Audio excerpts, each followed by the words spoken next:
Vea, vamos a conversar a continuación acerca de un tema interesantísimo, porque en los centros comerciales muchas veces dice, no nos hacemos responsables por los artículos que usted deje a la vista, o no nos hacemos responsables por la pérdida de su vehículo. Bueno, eso no es tan cierto.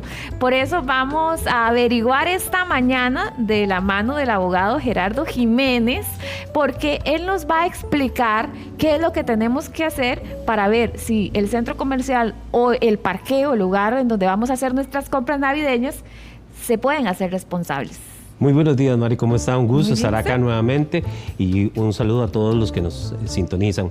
Sí, efectivamente es muy normal ver este tipo de rótulos y este tipo de advertencias que más que una norma establecida es como un recordatorio que también debemos de cuidar nuestras cosas y no ponernos para que nos hagan un daño. Pero eso, a evadir la responsabilidad, hay un mundo de distancia. Entonces ahí podríamos empezar por ahí. ¿Y qué tan válido es ese rótulo? Porque uno tal vez, no sé, se le perdió el celular en el centro comercial y ve el rótulo que dice no nos hacemos responsables y automáticamente uno lo que piensa es no voy a hacer nada con respecto a ellos porque no se van a hacer responsables. Una cuestión psicológica también. Entonces, ¿qué deberíamos de hacer si algo así no sucede? Claro, lo primero que podemos pensar es que no podemos hacer responsables a terceros de nuestra propia irresponsabilidad. Sí. Eso ya ahí partimos de una premisa. ¿Cuál es esa premisa? Yo debo de cuidar mis cosas, no las debo tener una vigilancia adecuada, proporcional, no exponerme a un riesgo, porque la exposición al riesgo es un acto de negligencia propio que yo no le puedo endilgar a un tercero.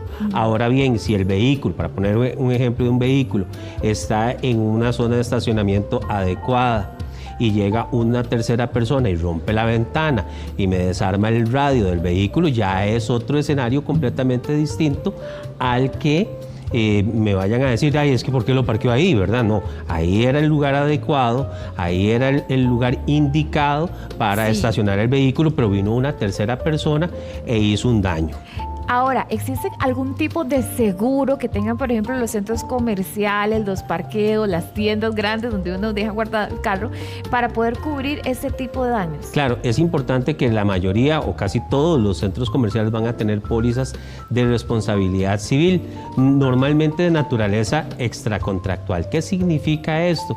Que ellos también se cubren las espaldas por alguna acción o situación que se dé que no es propio de una naturaleza contractual, y hay también pólizas de responsabilidad civil contractual. Por ejemplo, cuando yo dejo el carro estacionado en un parqueo, ya sea de un centro comercial o no, pero este parqueo es de pago, yo estoy teniendo una naturaleza jurídica contractual, porque el contrato naturalmente es un acuerdo de voluntades. El acuerdo de voluntades es que una persona se pone de acuerdo, valga la redundancia, en cosa y precio. Entonces, una persona física o jurídica me da un servicio a cambio de un precio que yo estoy dispuesto a pagar. Esa es la naturaleza contractual de ese servicio, y ahí hay una responsabilidad contractual. Extracontractual es que no tengamos ningún vínculo, ¿verdad?, de ese acuerdo de voluntades, pero que por alguna situación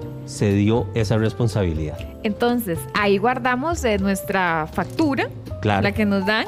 ¿Y qué pasa en los lugares donde el parqueo es gratis, pero uno va a comprar? ¿Ahí qué guardamos? ¿Cuál es la prueba? Esa es una naturaleza, podríamos decir, extracontractual. Y también los centros comerciales y los lugares en donde se estacionan podrían eventualmente tener una responsabilidad económica o patrimonial de acuerdo a las situaciones que se van dando. ¿Por qué? Porque hay una responsabilidad extracontractual. Hay vigilancia, hay organización, hay algún tipo de seguridad. Es más, hay disposiciones, porque los centros comerciales y los moles son propiedades privadas de acceso público. Y bueno, norman, ¿verdad?, el acceso, pero sí puedo eventualmente y de acuerdo a la dinámica de lo que sucedió, también solicitar la responsabilidad de estos propietarios de los centros comerciales económicamente. Ahora hablemos de cuando alguien se cae, se resbala y resulta que se lesiona y se quiebra una pierna. No sé, el piso tal vez estaba un poquito mojado y se cayó. En ese tipo de accidentes, ¿quién tiene la responsabilidad civilmente, es decir, económica? Sí, ahí también va a haber una situación muy analítica de los hechos y de los sucesos.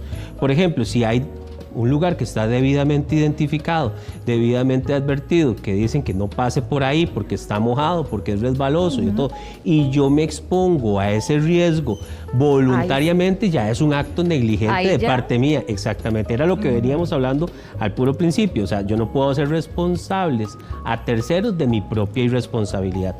Pero si el propietario de este centro comercial, de este lugar, no hace esas advertencias o es negligente, por ejemplo, se me viene a la mente, ahora que pasamos una temporada lluviosa bastante fuerte o que aún estamos en este periodo de transición, algunas rampas de acceso van a estar con moho o con humedad. Entonces, si el propietario del centro comercial o de este lugar no le da un mantenimiento adecuado y no advierte que el piso está resbaloso por esa circunstancia y no hace nada, podríamos pensar que es responsable por esa negligencia. ¿Por qué? Porque me expuso a mí a un riesgo, no fui yo quien me expuse a ese riesgo.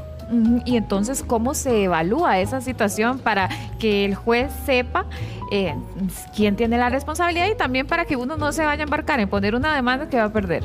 Sí, porque si pierde podría ser condenado en el pago de las costas. Puede ser también. peor. Sí, le sale más caro, ¿verdad? El caldo, como decíamos. Sí, sí. Ok, vamos a ver.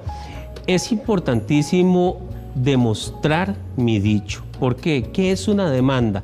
Una demanda es una solicitud que yo hago a un tercero para que me otorgue un derecho, para que una persona haga o no haga, o que me pague o no me pague, ¿verdad? Por ejemplo, entonces yo le pido a un juez que a mí me pasó un suceso en un lugar determinado, en ciertas circunstancias. ¿Y qué debo de hacer yo? Documentarlo de la manera adecuada. Si bien es cierto, en los procesos civiles, técnicamente, lo que se busca es una verdad formal, o sea, todo aquello que yo pueda demostrar, o todo aquello que se pueda demostrar, no se busca una verdad real como el derecho penal, que sí tiene que ser muy preciso, circunstanciado, de modo, tiempo y lugar. Siempre tengo que hacerme esas preguntas, como por lo menos buscar eso, modo, tiempo y lugar. ¿Cómo sucedieron las cosas? ¿En qué lugar sucedieron? ¿A qué hora sucedieron? ¿Qué personas estaban a mi alrededor que pudieron presenciar los hechos? ¿Qué elementos o dispositivos de grabación hay alrededor para que me puedan ubicar? No solo, puede ser que no haya una cámara propiamente en el lugar que me pasó el incidente o el accidente, pero bueno, hay una cámara que demuestra mi presencia en ese lugar, la cámara de acceso, entonces ya yo me ubico en ese lugar preciso, en una hora determinada, en un momento determinado, y luego ya empiezo a elaborar cómo se dieron los hechos y quiénes lo presenciaron, por ejemplo, para tener prueba testimonial, la prueba documental, una factura de un comercio que yo tuve ese día ahí, para poder decir que ese día, claro, porque aquello que yo pido lo debo de probar. Dice Carol que a ella le robaron un carro en el 2024, el 17 de septiembre del 2024, en cierto supermercado, y no se hicieron responsables. Pero, ¿cómo ella podría ejecutar un proceso para que se hagan responsables? El artículo 1045 del Código Civil, que es ya muy utilizado desde hace mucho tiempo, dice que aquel que cause un daño a otra persona por dolo o por culpa debe resarcir los daños y los perjuicios. En ese centro comercial, aunque fuera gratuito, que digamos que es un servicio, ¿verdad? Hay vigilantes. 4 guardas, está bien. Entonces ahí sí podría eventualmente establecerse una responsabilidad de este local porque tal vez no tuvieron el deber de vigilancia adecuado. Habían cámaras de seguridad y se ve ahí en donde le roban el vehículo. Entonces, con esa prueba, ¿qué es lo que ella tiene que hacer? ¿Cuál es el paso a paso? Claro, ahí podríamos hablar de varios ramas del derecho. Primero, el derecho penal. ¿Por qué? Porque el robo como tal, ¿verdad?, es un acto delictivo. Entonces hay que presentar la denuncia ante el OIJ. Claro, porque no sabemos quién fue. Pero posiblemente sí la puso. Ok, entonces los investigadores van a pedir los videos de eso para ver la dinámica de los hechos, cómo sucedieron. a través de qué medios, cómo robaron ese carro, porque puede ser que hayan forzado un llavín, que hayan quebrado una ventana, que hayan conectado los cables o que yo haya dejado el vehículo abierto y encendido. No estoy diciendo que este sea el caso, ¿verdad? Pero se puede establecer esa dinámica para luego proceder a través del proceso civil que puede ir paralelo al penal, establecer la responsabilidad y la indemnización. Muy bien, ahora Irene pregunta que cuánto tiempo debe de pasar para poner la demanda, es decir, ¿cuánto tiempo tiene? Sí, las demandas, ordinariamente la prescripción ordinaria de los procesos es de 10 años, ¿verdad? Pero, a ver, no es lo lógico pensar que si a mí me causaron un daño o una situación, pensar que que me esperé 2 o 3 años. ¿Por qué? Porque se pierde la prueba, porque se pierden los testigos, porque es más, se va perdiendo en la memoria la dinámica de los hechos. Lo importante es acudir, en este caso, si no es penal, pues no va a ser con el acompañamiento del organismo de investigación judicial. Si es en materia civil, es hacerse acompañar por un profesional de derecho, o sea, un abogado, para que usted le relate todos los hechos, las circunstancias, los detalles, y ahí se empiece a elaborar una teoría de caso, que llamamos los abogados, y luego se establezca una redacción de un documento, que llamamos demanda, con todas las formalidades de ley para presentarla ante los juzgados. Pero hay que correr, o sea, hay que correr, bonito. Pero hacerlo bien. Sí, claro. Dice Alba que ellos alquilaron una casa en la playa y que resulta que el nieto tuvo un accidente porque los vidrios de las puertas no eran de la calidad de vida. Pregunta si cabe una demanda ahí o mejor no. Depende técnicamente de qué considera ella calidad de vida. No, calidad del vidrio. La calidad. O sea, el nieto tuvo un accidente con el vidrio de la puerta. Sí, entiendo. Dice que la no calidad de vida, la calidad de vida, la calidad propiamente del vidrio. Del vidrio, sí. Habría que analizarlo porque si tiene suficiente prueba para demostrar, porque como yo estoy pidiendo, soy yo el que tengo que demostrar, ¿verdad?, que ese vidrio no era de esa calidad que ella dice que no era la adecuada. Ahora, ¿cuáles son los parámetros adecuados de calidad? Eso es lo que es un elemento objetivo con el cual yo tengo que probarle a un juez que efectivamente esta es la calidad apropiada para este vidrio y esa que estaba en ese lugar no era la que tenía que ser. Se las trae ese proceso. Sí, ahora, correcto. Vea Ángela, dice Ángela que qué pasa si alguien se cae en una piscina privada. ¿Eso cabe algún procedimiento ahí? ¿Se cae en una piscina privada? Tiene que analizarse la dinámica de los hechos, ¿verdad?